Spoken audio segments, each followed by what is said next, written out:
Liberty Counsel sent a letter to the Clay County schools in Florida regarding prayer before school. Hi, I'm Matt Staver, founder and chairman of Liberty Counsel. Joining me is Matt Barber, vice president of Liberty Counsel Action. Matt, this comes out of the area of Jacksonville, Florida, up in the northern part of Florida, where Liberty Counsel sent a letter to the Clay County School District Board demanding that it stop interfering with students, teachers, and community members' First Amendment rights and cease its hostility towards their religious activities. The school buckled under the pressure from the Freedom from Religion Foundation, which said that prayer around the flagpole in the morning on their own time was unconstitutional and the school should prohibit it. And so the school ultimately intervened and did so. Now we have sent a letter to the school. The school board attorney has actually issued a letter as well before we sent ours.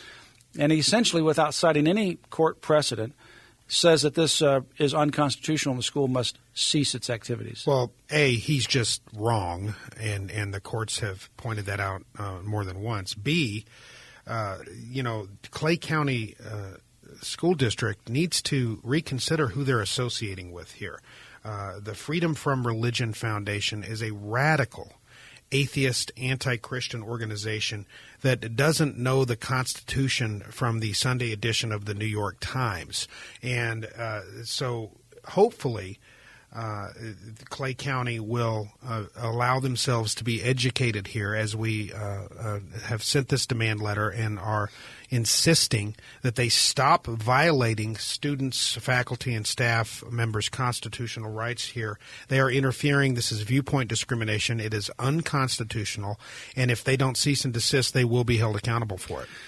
That's right. Well, the Freedom from Religion Foundation says that it's, quote, grossly inappropriate, which is just amazing, for individuals to participate in student-led religious activities. So the students are meeting around the flagpole, and you can't have other individuals come there and participate on their own time before school starts. That's what they're saying is grossly inappropriate for that to happen.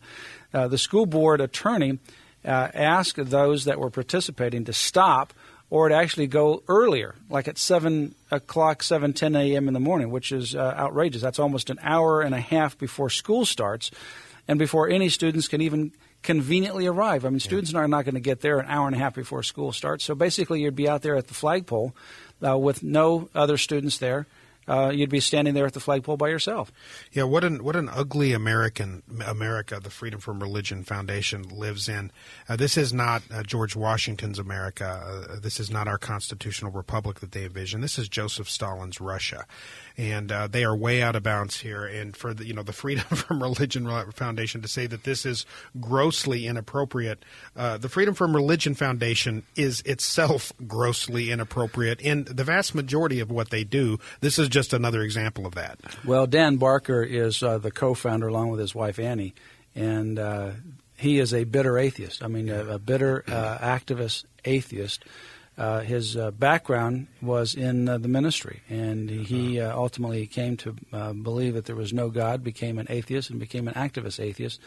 We invited him to Liberty University School of Law, one of the student organizations did at the school, to have a debate on the role of the Ten Commandments in American law and government. And I debated him after we were supposed to focus on the role of the Ten Commandments in American law and government. What he did was he got up and he went on a tirade against Jesus Christ with all kinds of explicative, blasphemous statements against Christ, totally inappropriate, totally outside of what the purpose of the debate was. And when I got up, I said, the God that you just described, I don't recognize, and then went on with the specific area of the debate. This particular organization is not they call themselves a free thinker organization, a group that believes in the separation of church and state. What they really want is to silence Christianity. They have a hatred specifically towards Christianity. It's not some organization that just simply says you can have your Christianity in your church and so we don't put it in the public. We want to. There are some people that really believe in church-state separation. And for various reasons. I think they're wrong historically and constitutionally in terms of the extent of how they're talking about it. Obviously, there is a separation in the sense that government should not control religion, but government should not repress it either. I think freedom from religion is on the side of talking about separation of church and state, but what they really want is the destruction and the removal of Christianity from the public marketplace. And it goes beyond that. Christ said essentially in a nutshell, they will hate you because they first hated me. And that's what this is. It's a hatred for God. Scripture says that the fool says in his heart, there is no God. Atheist organizations like the Freedom from Religion Foundation, many of these organizations say in their heart there is no God. That's an act of rebellion. Your initial reaction might be one when they start assaulting people's First Amendment rights here. It might be one of anger, but really you should temper that back pretty quickly, and it should be one of pity and prayer. And all we can do is pray for these individuals that, God has written his laws and his very existence. The heavens testify, and the earth testify to the existence of God. You can only pray that they will let go of their hatred toward God and embrace the love and redemption that God offers through his Son, Jesus Christ.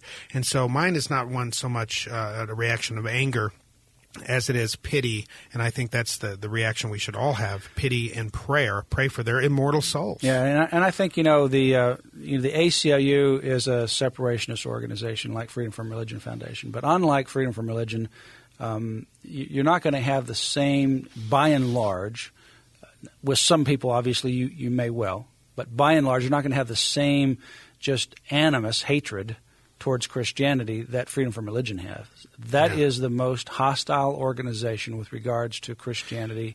That's a public interest organization that deals with law in the country. Yeah. It's headquartered in Madison, Wisconsin, which and it's a fairly small organization, but it's a very vocal and very activist organization as well. And in between those organizations, in between the ACLU on kind of the more misguided, but I think in some instances well-meaning, all the way to the other end of the Freedom from Religion Foundation, you have groups like People for the American Way, Americans United for Separation of Church and State, and these groups have kind of a combination of a hostility toward God, I think anger in their heart toward God, a rebellion toward God, a clear hostility toward Christianity and the Christian faith, and in some instances, I think, just an ill-informed and misguided interpretation of the Constitution and our nation's history.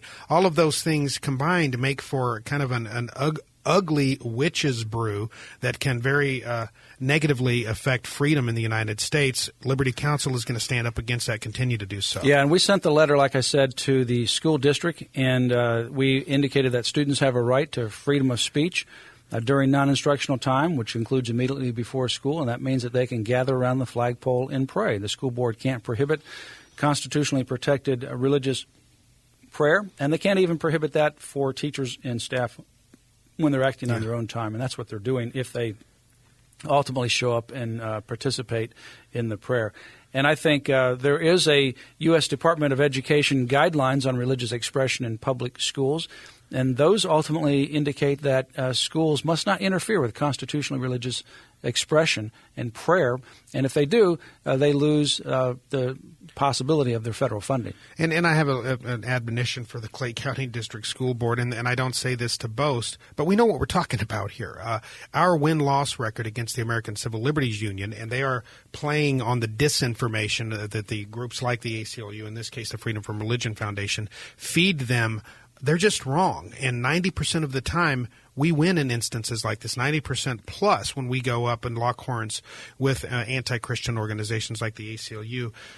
Clay County District School Board needs to be aware of that and know that they are on the wrong side of the law here. Well, give us a call at Liberty Counsel, 1-800-671-1776, and keep us in mind with your prayers regarding this particular case. We'll keep you up to date about other issues that come out of this. You can also go to our website, lc.org, to stay up with our information and activities. You can order or you can subscribe to, free of charge, the Liberty Alert, which will have information like this on a periodic basis, and also the Grassfire or Grassroots Action email, which is an activist email. And since we're coming to the end of the year, remember Liberty Counsel with your year-end contributions, and also Christmas gifts are good things to have that are good educational pieces, and we've got several. The New England Primer by this book influenced American education in significant ways for a contribution of only $7. We'll send it to you right away. We also have David Barton's book, Original Intent, which talks about the original intent and founding of the government, the Constitution, the various principles and documents that form America for a contribution of $15 plus shipping and handling. We'll send that to you right away as well. Visit Liberty Counsel's website, lc.org, or call us at 1-800-671-1776.